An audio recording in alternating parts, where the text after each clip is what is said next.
Hello दोस्तों, स्वागत है आप सभी का। आज के इस वीडियो में 2-3 चीज़ों पे प्रोमिनेंट चर्चा करेंगे। बहुत सारे लोग जो हैं, वो कुंडलियों में सिर्फ़ ऊपर से ग्रहों को देखकर ये अच्छा बैठा है, वो खराब बैठा है या फिर कुछ लोग इस तरीके से कि 1, 5, 9 का स्वामी है, रत्न धारण करा देते हैं। ऐसी चीज़ों से थोड़ा-सा अपने आप को बचाना चाहिए। आज की कुंडली में देखने की कोशिश करते हैं कि किस तरह की चुनौती एक अच्छे दिखने वाले कुंडलियों के अंदर भी उत्पन्न हो सकती है। बहुत सारे लोग जो हैं वो इस तरीके से चीज़ों को रीड करते हैं कि मान लीजिए चौथे घर में चंद्रमा है, अच्छे बैठे हुए हैं।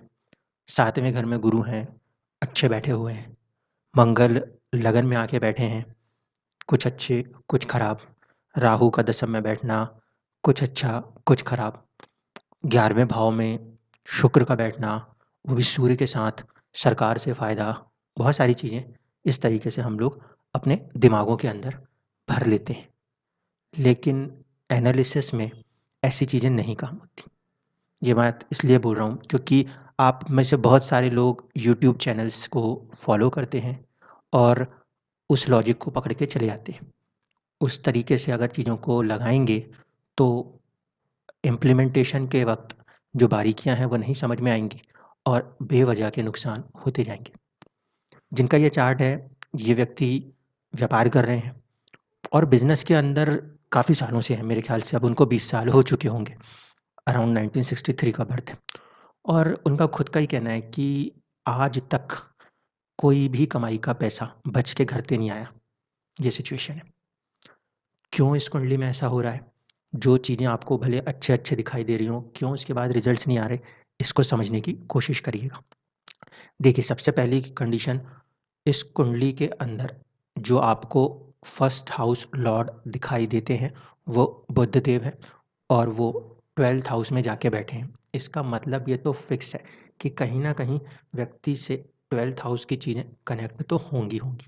यानी कि खर्चा, नुकसान, टेंशन या फिर हॉस्पिटल या विदेश, इन चीज़ों के साथ कनेक्शन कुछ न कुछ तो बनना चाहिए। दूसरी तरफ अगर मेरे वाले तरीके से आप जाते हो, तो आप सबसे पहले लगन को समझने की कोशिश करो।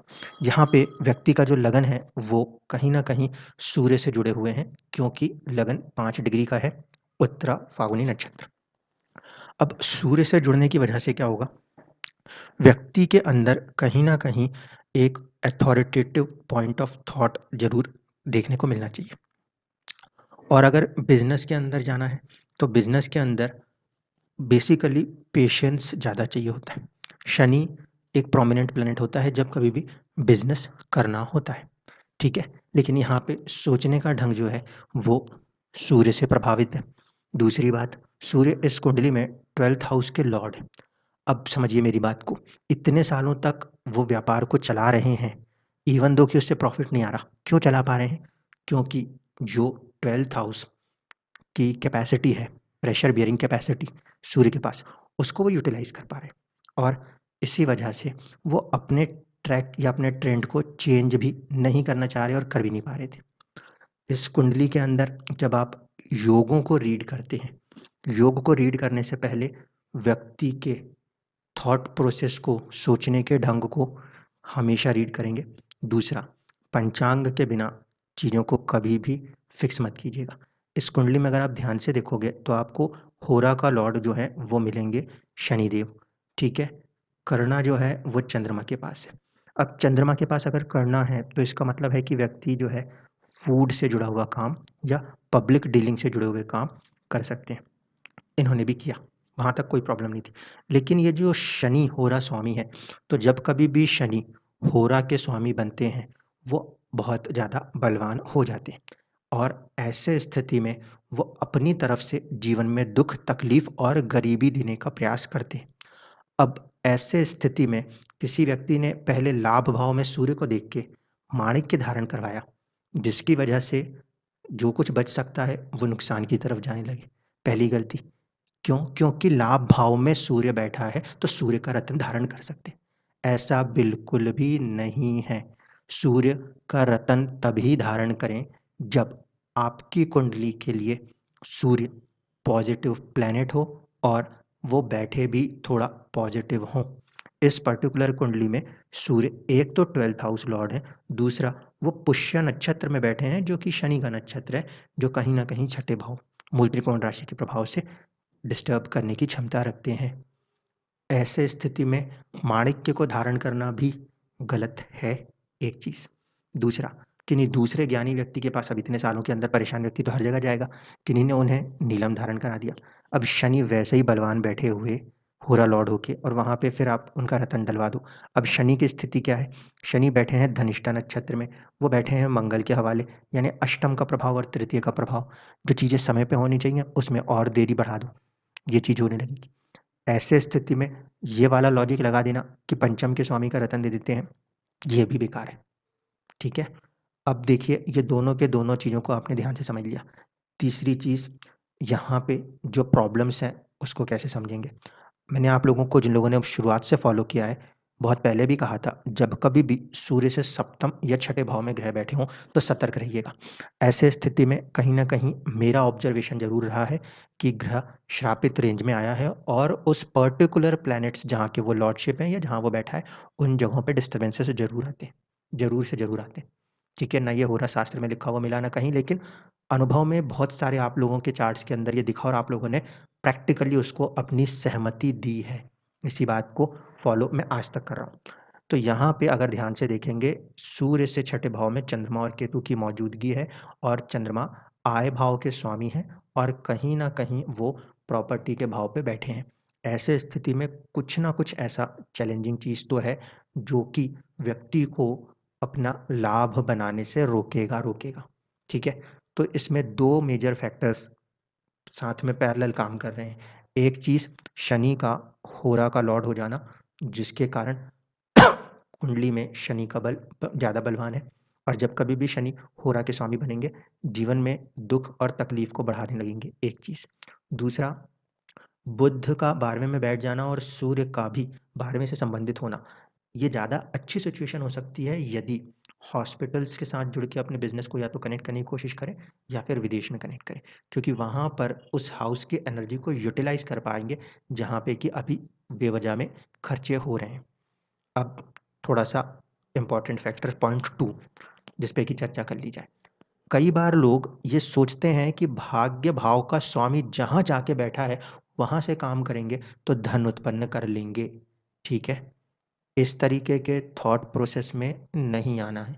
भाग्य भाव का स्वामी कहीं पे जाके बैठा है, इसका ये अर्थ मत लगा लीजिए कि वहाँ पे आपका भाग्य है।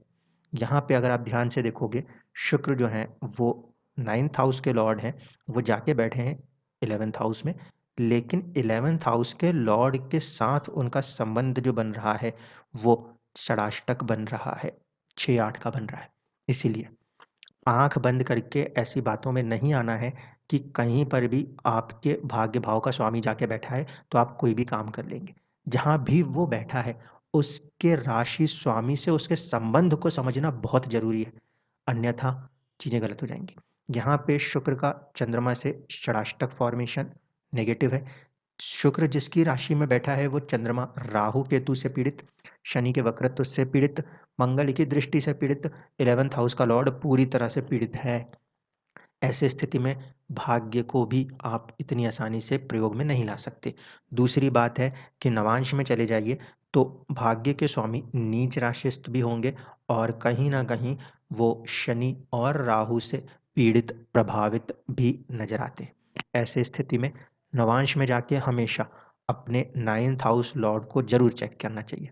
अगर वहाँ पे वो कमज़ोर पड़ रहा है तो आप उसको यूज़ नहीं कर पाएँगे। ये सेकंड पॉइंट था जिसे याद रखना है। इसके बाद आप में से किन्हीं एक ने किन्हीं की वीडियो के बारे में चर्चा करी थी कि व्यक्ति को अपने जीवन में गुरु जहाँ बैठा हो, उससे दशम में जाके काम पकड़ लेना चाहिए और काम कर लेना चाहिए। ठीक है? देखिए, ये वाली चीज़ भी ऐसी रिसर्च को भी थोड़ा-सा सोच के, समझ के, ठंडे दिमाग से करना चाहिए। जब आप ऐसी किसी बात को कहते हो कि गुरु जहाँ बैठा है, उससे दशम के काम को पकड़ लें, तो ये बात पहले इंश्योर करें कि वो भाव पीड़ित ना हो। बेवजह प्रभावित ना हो, नहीं तो जीवन में उस काम को करने में भी अत्यधिक संघर्ष आएगा, अत्यधिक संघर्ष। जैसे कि इन्होंने घर के अंदर कि चीज़ों को फूड प्रोडक्ट्स को बनाने का काम कोशिश की। चंद्रमा इसको करे, कोई प्रॉब्लम नहीं है, फूड प्रोडक्ट्स में चंद्रमा काम कर सकता था। लेकिन एक तरफ केतु की मौजूदगी है, दूसरी तरफ राहु की दृष्टि है, तीसरी तरफ शनि का वक्रत्व प्रभाव है, चौथी तरफ मंगल का पाप प्रभाव है। ऐसे दृष्टि में अगर इस पर्टिकुलर चीज़ से जुड़ के किसी काम को करने भी जाएँगे, तो पीड़ित ही होंगे, परेशान ही होंगे, नुकसान में ही आएँगे। ठीक है? इसलिए ये वाली चीज़ कि वो बहुत आसानी से रिज़ल्ट करती है, ऐसा कभी नहीं करना। ठीक है? नाड़ी के अंदर भी जब लगाया जाता है कोई कंसेप्ट, तो वो बहुत सोच समझ के लगाया जाता है। भृगुनंदी नाड़ी जो है, उसको थोड़ा-सा नाड़ी से अलग हट के और जो भृगु पद्धति है उसको मिला के बना दिया गया है। ठीक है? ओरिजिनल नाड़ी जो है, जिसको कोई भी काट नहीं सकता, वो अपने आप में बिल्कुल इंडिविजुअल है, वो आपको डिग्री बाय डिग्री बात करती है। ठीक है? अभी आप लोग 2-4 किताबों को पढ़ के लगाने लग जाते हो कि नहीं सर यहाँ से यहाँ ऐसा-वैसा, ऐसा नहीं होता। जब आप भृगुनंदी नाड़ी वाली किताब को पढ़ोगे, वहाँ पे उन्होंने खुद ही लिखा था, आरजी राव सर ने, कि एक तरफ भृगु पद्धति और दूसरी तरफ नाड़ी पद्धति को मिला के किसी व्यक्ति ने कुछ लिखने का, सोचने का, बनाने का प्रयास किया है। लेकिन जिसने बनाया है उसने अपने दिमाग को भी लगाया है, वो चीज़ वहाँ पे मेंशन्ड नहीं है। जिन लोगों ने के.एन. राव सर की बुक्स पढ़ी होंगी, उनको भी पता होगा कि वी.वी. रमन सर का जो आयांशा थे, वो अलग थे। के.एन. राव सर के में आयांश कुछ अलग रहे। ऐसे स्थिति में भी जब हम लोग कुंडलियों को रीड करते हैं, तो जो डिग्रियों का महत्व है, वो बदलता जाता है। इस वजह से जब कभी भी किसी चीज़ को एप्लीकेशन के पॉइंट पे लेकर आएँ, तो ध्यान रखिएगा, सिर्फ़ इस तरीके से नहीं जा सकते आप कि गुरु से 10वें में ये बैठा है। जब मैं कह रहा हूँ कि सूर्य से अगर हम देखें, चंद्रमा पीड़ित प्रभावित है, तो ऐसे कामों के अंदर आप कुछ भी करने जाओगे, आप देखना आपको लाभ जो है, जो बनना चाहिए, वो उस मात्रा में नहीं बनेगा, जो यहाँ पे इस कुंडली में भी होता हुआ नज़र आता है। एक ही बेटर ऑप्शन है, वो किसी भी तरीके से 12th हाउस की एनर्जी को यूटिलाइज़ किया जाए। अगर वो हो सकता है तो जो खर्चे और परेशानियाँ हैं, वो व्यक्ति के दूर कहीं जाके रहने से परेशानियाँ वहाँ पे आएँगी, लेकिन अपने हाथ में कुछ लाभ बना सकेंगे। लेकिन अब इतना लंबे समय उन्होंने अपने जीवन का इन चीज़ों संघर्षों में लगा दिया है, तो उसको तो बदल पाना हमारे लिए भी बहुत आसान नहीं है। लेकिन जो लोग कुंडलियों को देखना, सीखना, समझना चाह रहे हैं, बस उन लोगों से अनुरोध है कि कम से कम रियल लाइफ में लोगों से मिलकर उनके चार्ट्स पे आप चीज़ों को लगाइए। किताबों में ऐसे मत पढ़ के आइए कि यहाँ बैठा हुआ ग्रह अच्छा होता है या वहाँ बैठा हुआ ग्रह अच्छा होता है। व्यापार भाव का स्वामी व्यापार भाव में बैठा है और कहीं न कहीं छठे का स्वामी अपने से 12वें में बैठा है। ये चीज़ें नहीं, अगर वो लगाने जाएँगे तो आप जैसे ही देखोगे, सबसे पहले पंचांग सामने खड़ा हो जाएगा और पंचांग जो रिज़ल्ट करने बैठा है, उसे तो वो शत प्रतिशत करके ही मानेगा, चाहे आप अपने जीवन में कितना ही सिर फोड़ लें। पंचांग इसीलिए हर कुंडली में सबसे इम्पोर्टेंट पार्ट रखता है। उसका होरा का स्वामी, उसका करना का स्वामी, उसका वार का स्वामी, ये सब की अपनी इम्पोर्टेंस इतनी ज़्यादा है कि आपको एक जैसे दिखने वाली 1 करोड़ कुंडलियाँ भी अलग-अलग रिज़ल्ट्स देती हुई नज़र आ जाएँगी। धन्यवाद।